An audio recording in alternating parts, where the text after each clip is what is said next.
Hello students, आज हम पढ़ेंगे विलगित गोलीय चालक की वैद्युत धारिता। जैसा कि कल हमने पढ़ा जो है वैद्युत धारिता।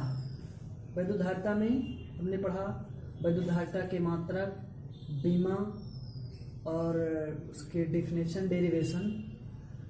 आज हम पढ़ेंगे विलगित आइसोलेटेड कोई कंडक्टर है और वो एक सरफेस है, गोलीय है, उसकी धारिता क्या होगी। तो सबसे पहले, क्योंकि हमारे पास सपोज करने की सिवा तो कुछ होता नहीं, तो हम सबसे पहले सपोज करते हैं, मानते हैं। माना एक विलगित गोलीय चालक है, माना एक विलगित गोलीय चालक है जो किसी ऐसे माध्यम में स्थित है जिसका परावैद्युतांक K है। परावैद्युतांक का मतलब जैसे मोम, पैराफिन इत्यादि पदार्थ या मोम, पैराफिन इत्यादि उपस्थित है। माना विलगित गोलीय चालक का सेंटर या केंद्र O है और त्रिज्या A है। अब विलगित गोलीय चालक को माना +Q आवेश दिया जाता है। देखिए, ये बहुत नल पॉइंटेड है कि कोई भी चार्जलेस होता है तो उसको चार्ज दिया जाता है, तो ऐसे में वो भी आवेशित हो जाता है ना, और वो आवेश को ग्रहण करता है। जैसे यदि किसी भूखे को खाना खिलाया जाता है या किसी को भी कुछ खिलाया जाता है तो खाना खाता है, तो जितना खाना खाता है उसकी एक कैपेसिटी होती है। ये नहीं कि ढेर सारा खाना खा जाएगा, ऐसा कुछ नहीं।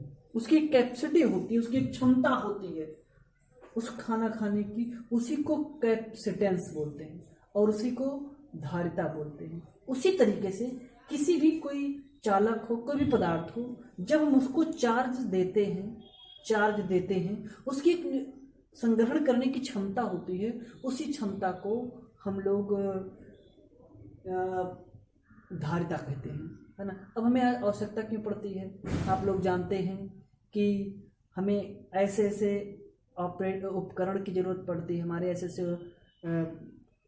उपकरण बनाए जा रहे हैं, डिवाइस बनाए जा रहे हैं जिनमें हम कहीं पर भी रहें उनमें चार्ज रहता है ना, और फिर हम उसको कनेक्ट कर देते हैं, फिर रिचार्ज हो जाता है। ये सभी क्या है? क्यों उनको चार्ज दिया जाता है ना।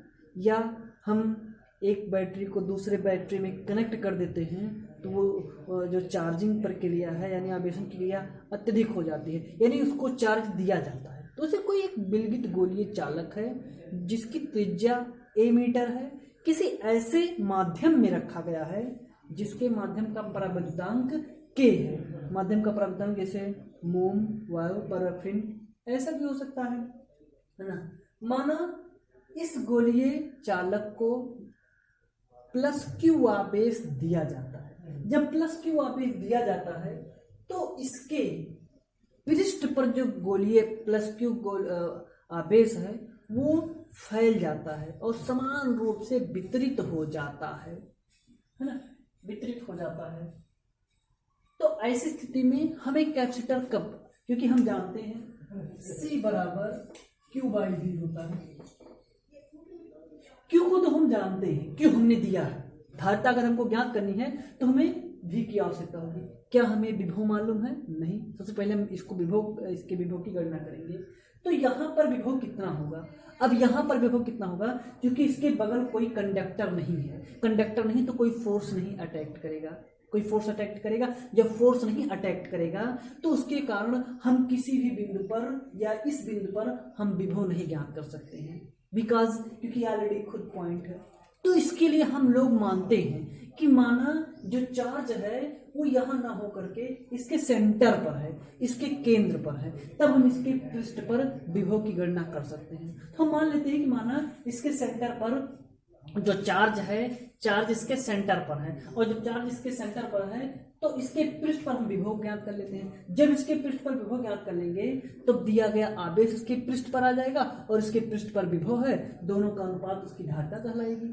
तो माना जो चार्ज है प्लस क्यू आवेश वो बिंदु O पर स्थित है, तो ऐसी स्थिति में बिंदु आवेश के कारण उसके पृष्ठ पर विभव, अब यहां माना प्लस क्यू आवेश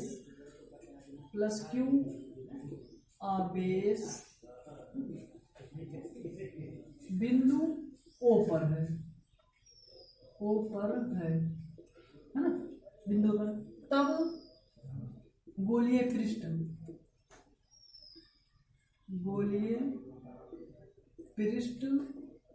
पर विभव, गोलीय पृष्ठ पर विभव यहां से हमने पढ़ा है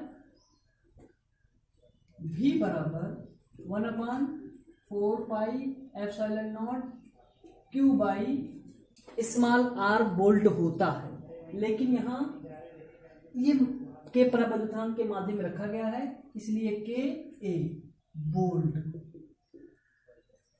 व्हाट इज ए रेडियस। अच्छा एक बात, अगर प्लस क्यू आवेश है उसके चारों ओर एक पृष्ठ की कल्पना करते हैं तो एक समविभव पृष्ठ कहलाता है। उसके किसी भी पृष्ठ पर जो विभव है वो कांस्टेंट होता है और जो वैद्युत बल रेखाएं लंबवत बाहर की ओर निकलती हैं और वो त्रिज्यता होती हैं। समविभव वाले पृष्ठ के वीडियो में जाकर के देख लीजिएगा, मैंने ही बताया है ना।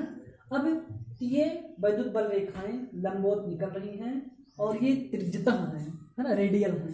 तो इस स्थिति में v बराबर 1/4 के, यानी इस पृष्ठ पर हमें विभव ज्ञात हो गया और यही विभव पूरे का पूरे जो है पृष्ठ पर समान है, क्योंकि ये एक समविभव पृष्ठ की भांति व्यवहार कर रहा है। जैसा कि चित्र में दिखाया गया है, विद्युत बल रेखाएं लंबवत भी निकल रही हैं और वो त्रिज्यता निकल रही है ना। तब ऐसी स्थिति में विलगित गोलीय चालक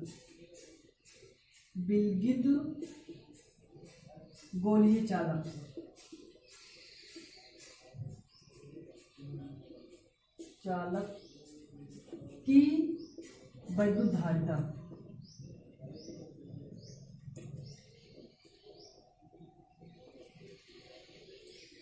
विलगित गोलीय चालक की वैद्युत धारिता C बराबर Q बाई V, इसकी वैल्यू यहां से रखते हैं तो C बराबर हो जाएगा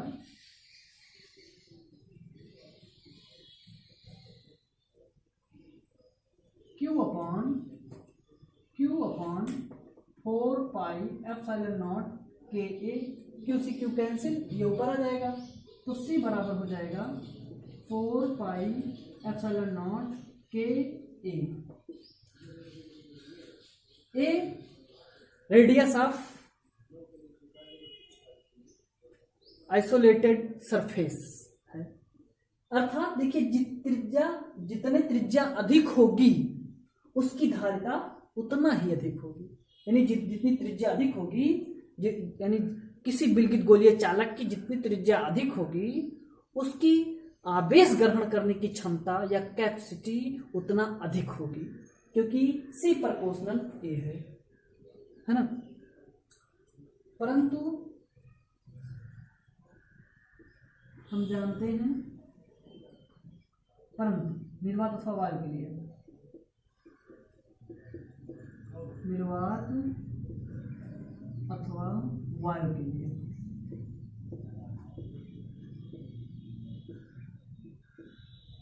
K इक्वल टू 1, जब K बराबर 1 तो हम मान लेते हैं C0 बराबर 4 पाई एप्सिलॉन नॉट A है ना, 4 पाई एप्सिलॉन नॉट A ये आ जाएगा। अगर हम दोनों का अनुपात निकाल लेते हैं तो आ जाएगा C अपॉन C0 बराबर K, ये भी प्रूफ हो जाएगा। C upon C0 equal to K, क्योंकि ये कट जाएंगे केवल K बचेगा है ना, या C बराबर C0 के, C बराबर C0 के, जहां C विलगित गोलीय चालक की